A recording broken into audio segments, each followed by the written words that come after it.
மேசராசி துடிப்புமிக்க மேசராசி நேயர்களே, இந்த புது வருடத்தில் மேசராசியின் அதிபர் செவ்வாய் லாபஸ்தானத்தில் அமர்ந்துள்ளார். எனவே இந்த வருடம் மேசராசியினர் நினைத்த அனைத்தும் அழகாக நிறைவேறிவிடும். எண்ணியவை எல்லாம் எண்ணியவாறு ஈடேறும் என்று ஆசீர்வதிப்பார்கள் அல்லவா? அதுபோல நீங்கள் நினைத்த அனைத்தும் கைகூடி வரும்.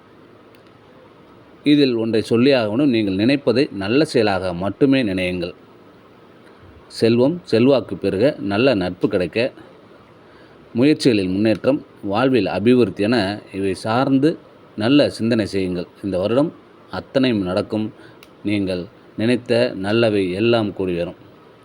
இந்த புது வருடம் மேசராசினருக்கு மிக மேன்மையான பணவரவு தரும். உங்களில் அநேகம் பேர் வெளிநாட்டு பணப்புழக்கம் பெறுவீர்கள். சிலருக்கு வீடு மனை விற்ற பணம் கிடைக்கலாம். சிலருக்கு வழக்கில் வெற்றி பெறுவீர்கள். அவை சார்ந்த தொகை வர வேண்டியது இருந்தால் அது வந்து சேரும்.